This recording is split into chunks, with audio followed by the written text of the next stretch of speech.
દુર્ગેશ અને નંદિનીના લગ્નને લગભગ 3 વર્ષ વીતી ગયા હશે. લવ મેરેજના આ જમાનામાં તેઓના એરેન્જ મેરેજ હતા. શરૂઆતમાં તો બધું વ્યવસ્થિત ચાલ્યું, પણ ધીમે ધીમે કોઈ ને કોઈ કારણસર તણખા ઝરવા શરૂ થઈ ગયા. નંદિની બેંકમાં જોબ પર હતી અને દુર્ગેશ કોઈ મલ્ટીનેશનલ કંપનીમાં. ઘરમાં સર્વે સુખ સાધનો અને સગવડો હતી. નહોતા તો બસ સમય અને સમજણ એકમેકને માટે. ઝઘડાનું કારણ કંઈ પણ રહેતું. કોઈકવાર પલંગ પર રાખી દીધેલ ભીનો ટુવાલ કે પછી રસોડામાં ચાલુ મૂકી દીધેલ પંખો, અને પછી તો કોઈ જ ક્ષુલ્લક કારણ પણ ચિંગારીમાં દિવાસળીનું કામ કરવા માટે પૂરતું રહેતું. તે દિવસે તો બારી પર આગલા દિવસથી પડી રહેલા ચાના કપે ઝઘડો ઊભો કરી દીધો. બેઉ સામસામે ખૂબ બોલ્યા અને કંઈ પણ ખાધા પીધા વગર જ બેઉ ઓફિસે જવા નીકળી ગયા. નવા મહિનાનું પહેલું વીક હોવાને કારણે કામ તો બેંકમાં ભરપૂર હશે જ, અને કદાચ અમુક દિવસની જેમ લંચ લેવા જેટલો સમય પણ નહીં ફાળવી શકાય. એ વાતની નંદિનીને ખબર હતી, તોય તોરમાં ને તોરમાં તે ઓફિસ જવા નીકળી ગઈ. તે દિવસે હતી 4 તારીખ, એટલે દર મહિનાની જેમ જ ભટ્ટકાકા અને ભટ્ટકાકી પેન્શન માટે બેંકમાં આવશે જ, તેની પણ તેને ખબર જ હતી. ભટ્ટકાકા કાકી આખી બેંકમાં કૌતુકનું કારણ હતા.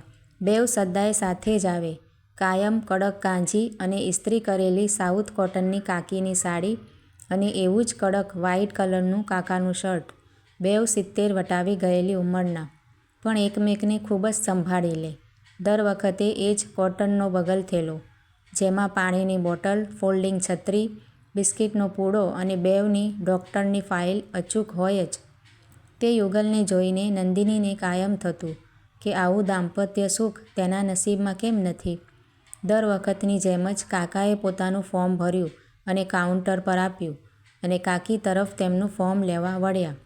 અને દર વખતની જેમ જ કાકી કોરું ફોર્મ હાથમાં લઈને ઊભા હતા. અરે આ શું છે આ? એક સાદું ફોર્મ ભરતા નથી આવડતું તને? હજુ કેટલા વરસ મારી પાસે ભરાવવું છે? આ છેલ્લી વખત ભરી આપું છું, આવતે વખતે તું જ ભરજે. રહેવા દો, તમે છો ને, પછી મારે શેની ચિંતા કરવાની? કાકીનો મીઠું હસીને જવાબ. થોડો ઘણો આ જ પ્રકારનો સંવાદ બેઉનો દર મહિનાનો હતો. તે દિવસે કાઉન્ટર પર નંદિની હતી. સાવ ડોબી જ છે.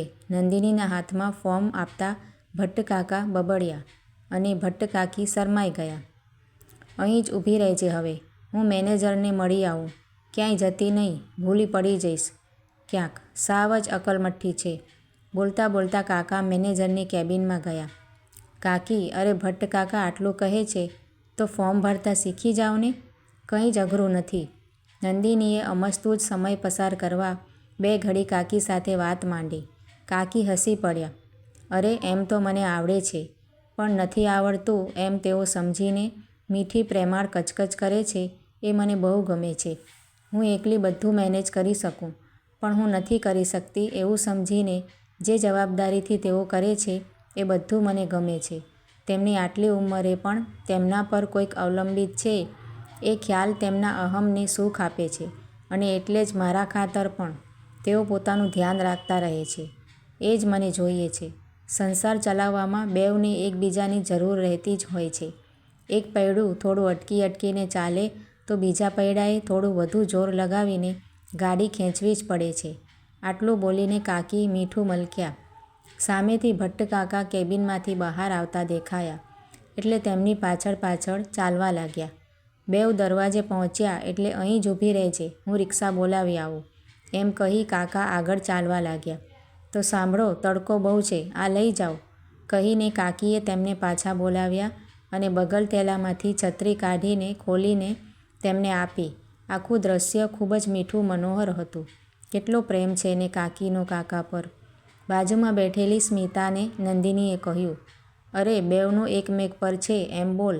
કાકીને તડકો ન લાગે એટલે ભટ્ટકાકા તેમને છાંયડે ઊભા રાખીને કાયમ જાતે જ રિક્ષા લેવા જાય. આ પેલા બગલ થેલામાં કોકમ શરબતની બાટલી લઈને જ ફરે. ખૂબ ધ્યાન રાખે છે બેઉ એકમેકનું. નંદિનીને સવારે જ બનેલ તંગ પ્રસંગ યાદ આવી ગયો.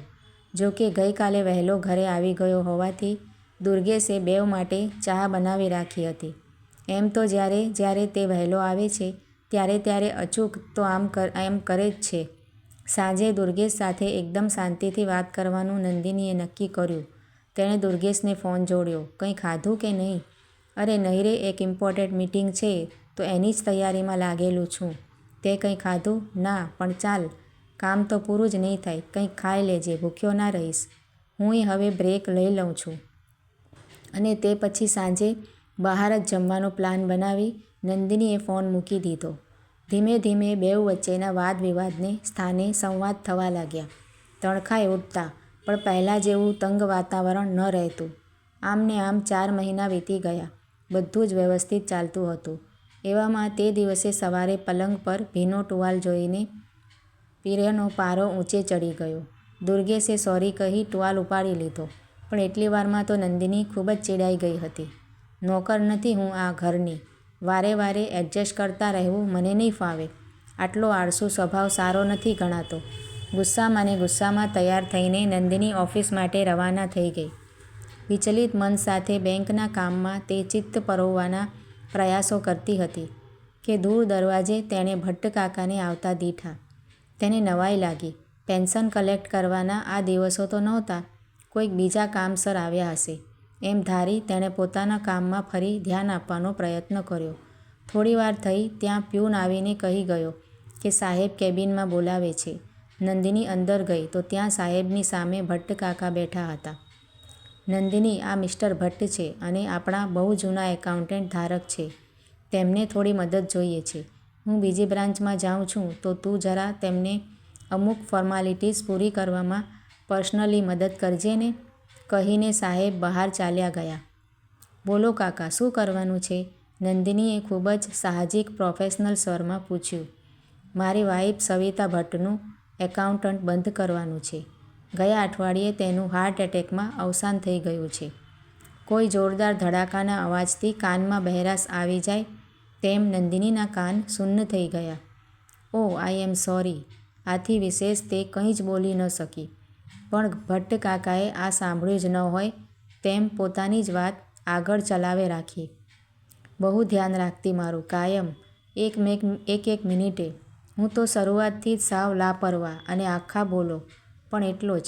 પણ તે દર વખતે મારી ભૂલો છાવરતી અને મારી પીઠ પાછળ ઊભી રહી પીઠબળ પૂરું પાડતી. તેને કદાચ પોતે હવે જવાની છે એ વાતની ખબર પડી ગઈ હશે. આજ સુધીમાં કેટલીય વાર મેં તેને રસોઈ માટે બાઈ રાખી લેવા સૂચવ્યું હતું, પણ કોઈ દિવસ તેણે મારી વાત કાને ધરી જ નહીં. પણ 15 દિવસ પહેલાં તેણે એક બાઈને રાખી લીધી અને તેને ઘરની રૂઢિ પ્રમાણે મને ફાવે ને મને ભાવે તેવું રાંધતા શીખવાડી દીધું. હું તેને ચીડવતો કે હવે તો ભટ્ટ શેઠાણી બેઠા બેઠા હુકમો છોડશે. આટલું બોલતા જ ભટ્ટ કાકાએ આંખે રૂમાલ મૂક્યો. નંદિની પણ પોતાનું રુદન રોકી ન શકી, પણ ભારે હૈયે તેણે બધી ફોર્માલિટીઝ પૂરી કરાવી અને પછી ભટ્ટ કાકા બેંકમાંથી રવાના આવ્યા હતા એવા જ એકલા. નંદિનીનું ધ્યાન ફોર્મ પર ગયું.